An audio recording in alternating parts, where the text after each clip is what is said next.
Hey, what's up, everybody? This is Rob from LearnBridge.NYC, and you're looking at my very pedestrian results for the last online tournament we held, which was this past weekend, February 16th and 17th. If you want to play in this tournament each week, just go to LearnBridge.NYC and sign up. It's only $4. You get to play against some of the best players in the world and see how they handle the situations that you're faced with each week. It's a great event, and it's really cool to be able to see differing ways that people can solve the problems we face at the bridge table. So, board one this week, I'm going to call the search for no trump. And you'll see a number of the pros trying to engineer a way to either play three no trump or maybe even slam in the club suit. But we'll see how this turns out really bad for some and actually really well for others. The best place you could be on this hand, as it turns out, is in five clubs, really. The problem is we see that our right hand opponent, after our partner opens a diamond, they bid two spades. And this is just essentially a weak two bid, right? This is a preemptive jump over call.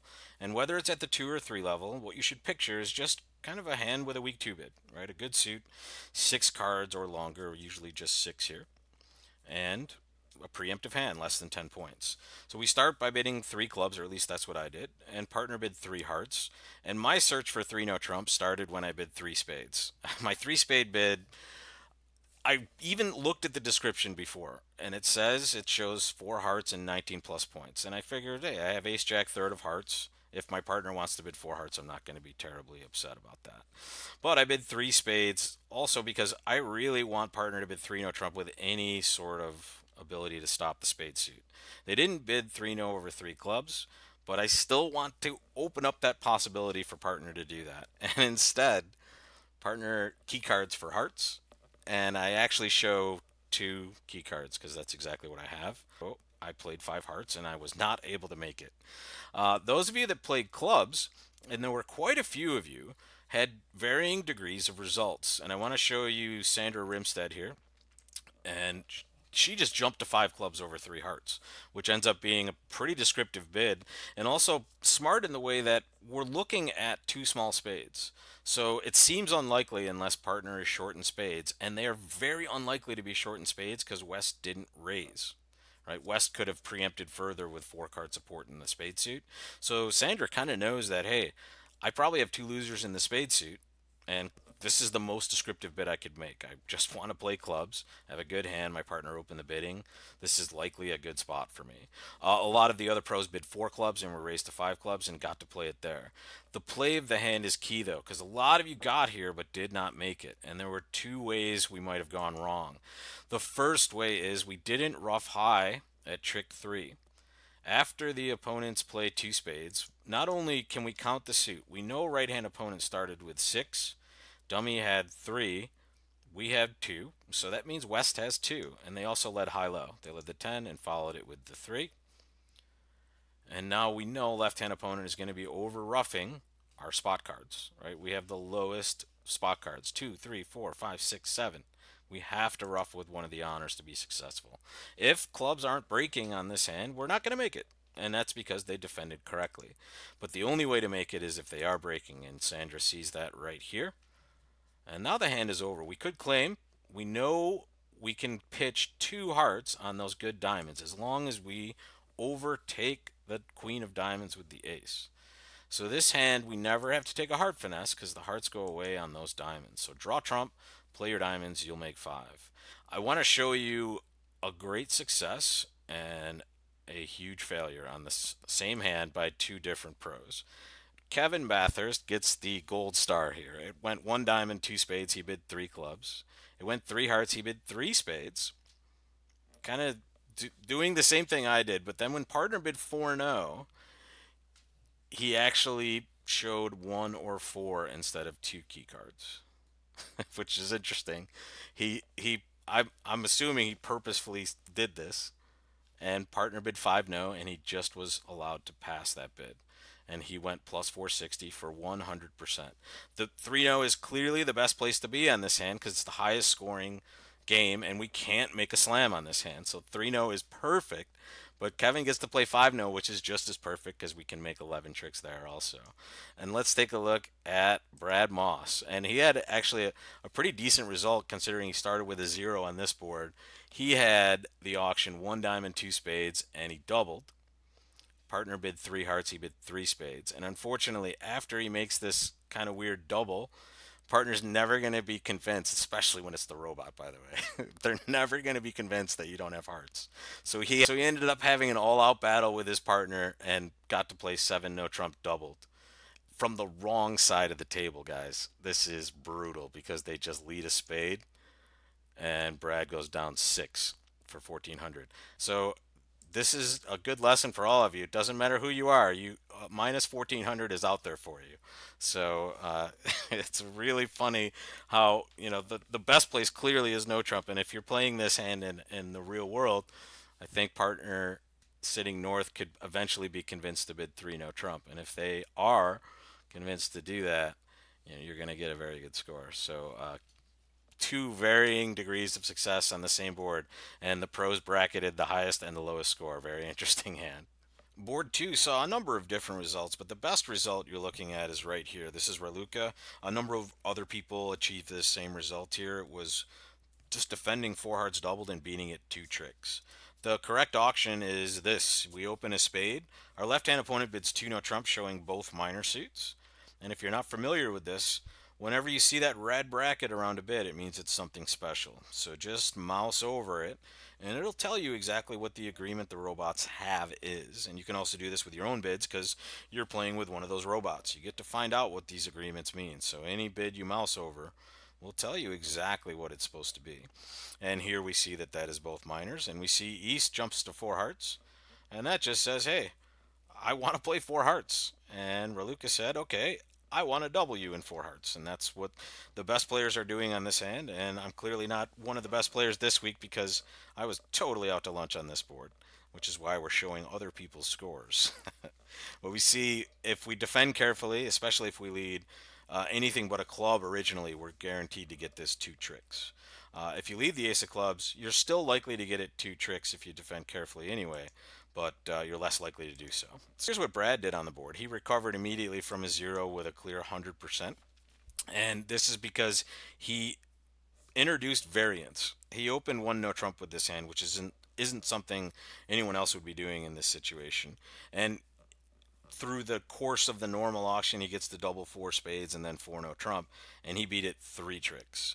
So that's what he's thinking about here. If you see this hand and it looks weird, it is weird. It's not a normal bid, but he knows the first hand was a 0. So he needs to do something different than the field to gain an advantage. And it could produce an even further disadvantage, obviously. But on this hand, it ends up being the difference between the first board being a 0 and the second one is 100. And this type of play is going to lead to high variance in the score, right? It's not going to be one of those easy, like, hey, let's get 60% on each board. It's going to be, hey, top or bottom, let's do this. As his nephew would say, go big or go home. And that's what Brad did on board number 2. Board 3 saw a couple of different paths to 2 hearts. You were either going to find 2 hearts by opening 1 no trump with the south hand, which is what you see I did here and most of the experts are doing on this hand. Or you can also see 2 hearts as a final contract if you decide to open 1 club, which we're looking at here with David Roberts. So on this hand, you're all going to play 2 hearts, and the only lead that's going to beat it is a heart lead. And whether you had this auction or the other auction, you were not going to see a heart lead. But as we see, only a few people were able to make 2 hearts on this hand, and it was an excellent mix of our amateurs and our professional players. We see the amateurs making it were David Roberts, which we just saw. We also had Carol Greenberg making 2 hearts and Deborah Roberts making 2 hearts. So good job, guys. You were in with the pros here of Brad Moss, Joe Grew, and Shane Blanchard as the only people that actually make 2 hearts. And there were a number of different lines that produced this result. And they all had to do with kind of using our trumps efficiently at the end of the hand. The robots were going to be helpful. If they didn't lead a heart, we were going to be able to make 2 hearts, and here they did not against Carol Greenberg. And we see that throughout the hand, she's able to draw 1 round of trump, set up some side winners, and end up using the trumps in both hands to get crucial ruffs to be able to make this. And you can see she gets to ruff some clubs in her hand and also ruffs a diamond with that nine of hearts in the dummy, and then just ends up being able to take enough tricks to make two, which is an excellent result. 93.9%, well deserved by all the amateurs and the pros that were able to make it. The rest of us were in two hearts down one, most likely, or maybe getting a little bit too high on this board. So here, two hearts making two would be the best result. Two hearts down one was worth 56.1%, but hey, okay. I'll take it. My game at this point, I know, has been terrible, by the way.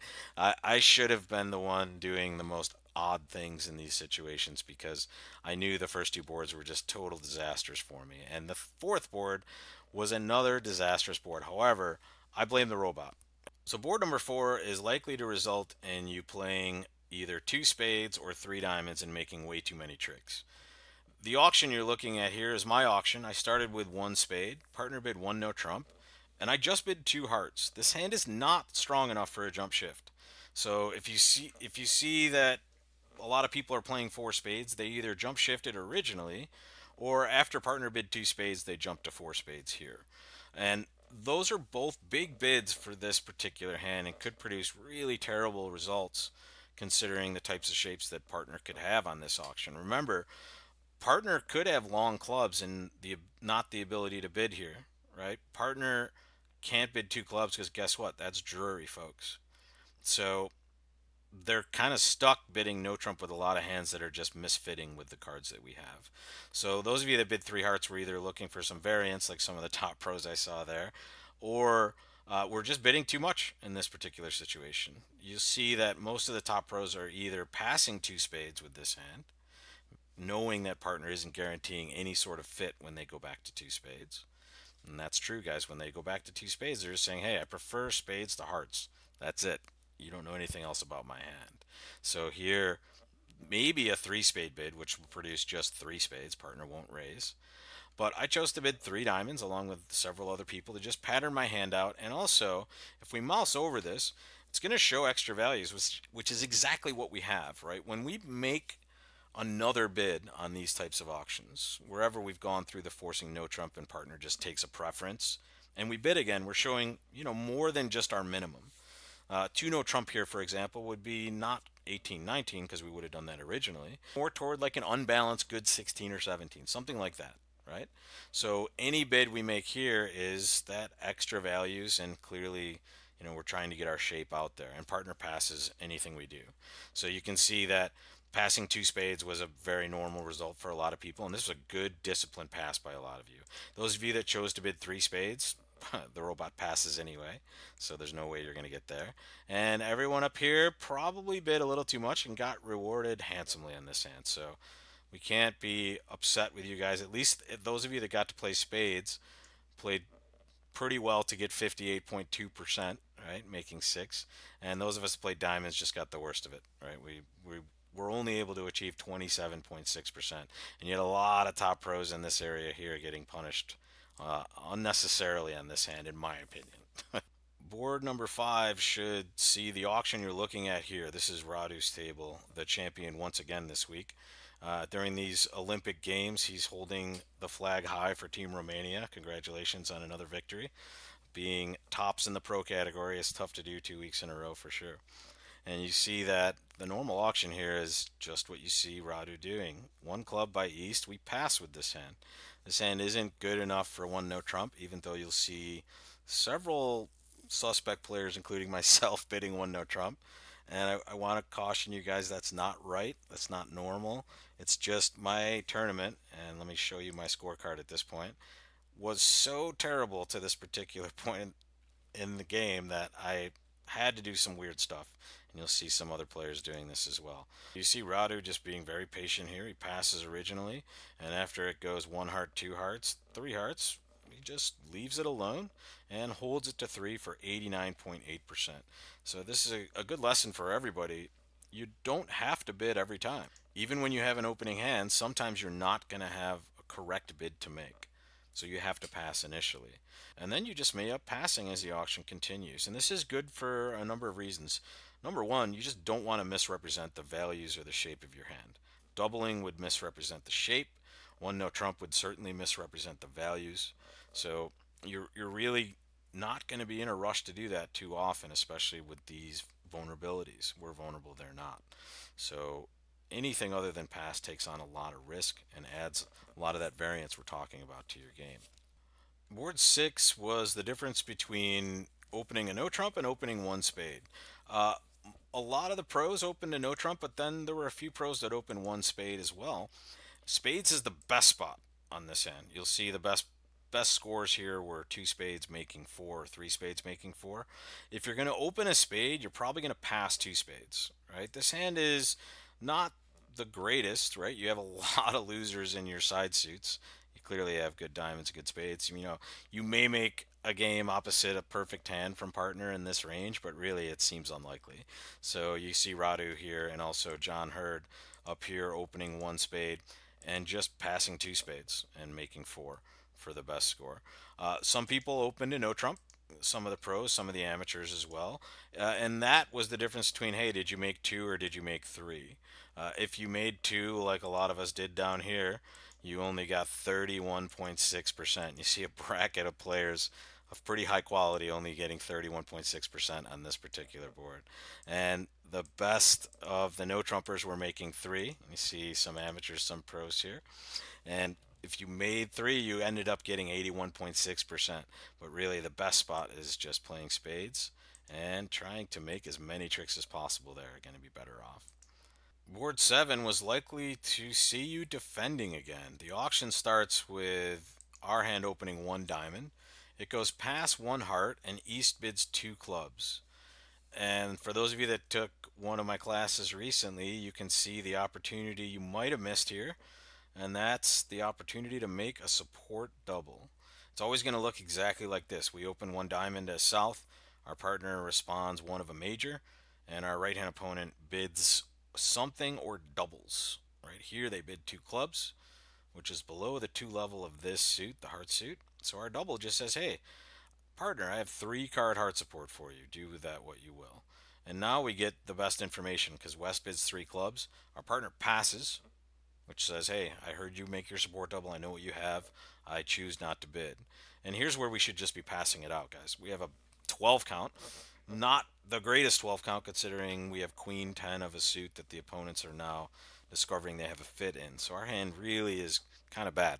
And with the vulnerability the way it is, the safest thing to do is pass and hope we're beating clubs. And if you do that, you're probably going to beat three clubs, at least one trick, but usually two tricks, because the robot's going to do some things that might not be the best for their game. I led the Queen of Hearts, and you'll see a lot of other people were leading hearts on this hand as well. And what we're going to try to do is just exit our hand safely when we can and take as many tricks as possible, hoping we get to maybe even score one of our club tricks. You can see here, I'm just going to try to be patient on defense. My partner leads a diamond through Declare, which is great. I'm going to win the 9.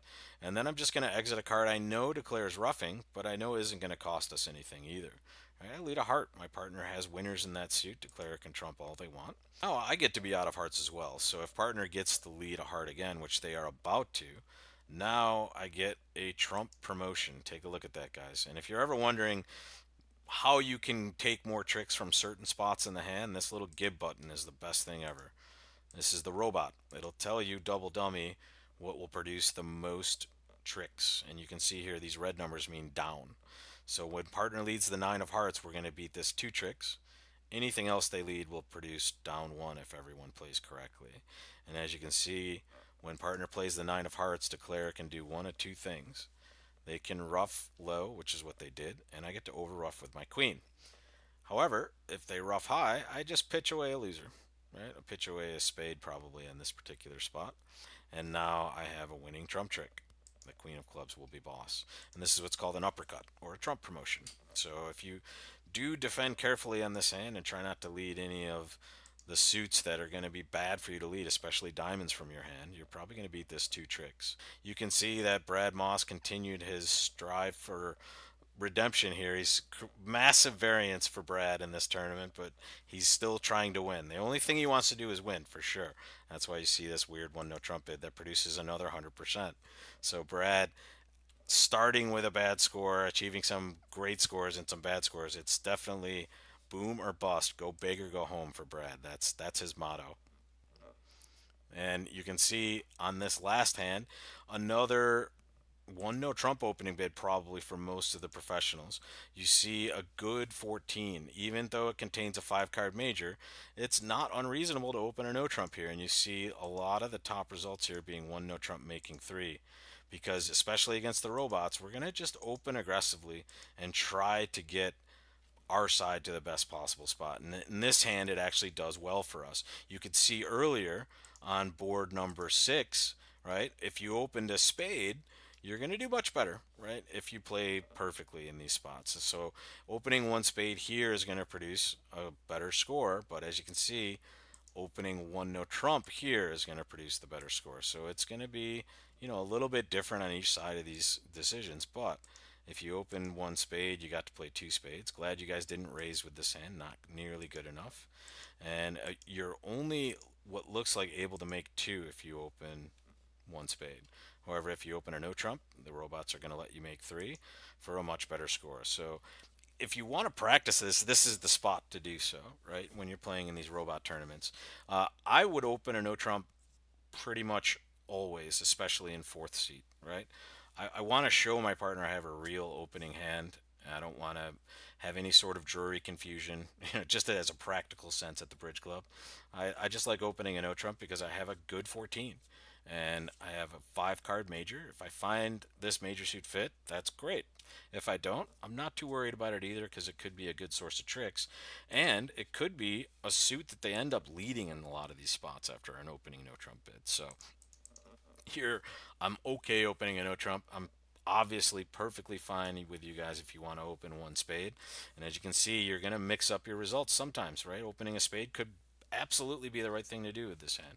As it turned out, though, opening a no trump produced the better score on this particular hand. Not necessarily always going to be the case. Thanks a lot for playing this week, everybody. You can see that Radu took home the gold again this week in our Bridge Olympics. Brad Moss struggled back to second place, almost overtaking Radu. Just needed maybe one more board with his high variance style of play. And Brad makes an important point this week. Just because you go minus 1400 does not mean your event is over. You definitely are behind the eight ball for sure, but don't give up hope. And Brad persisted to a 73.98 with Kevin Bathurst coming in third. And welcome Vince DeMay to the tournament. The Canadian connection here is going to be playing in the tournament now, and he's going to put a lot of pressure on the other top pros to do well. Vince is an extraordinary talent in the bridge world for sure. Thanks a lot for playing this week, guys, and I'll see you next week for another edition of the LearnBridge.NYC weekly bridge based tournament. Thanks a lot, folks. Take care.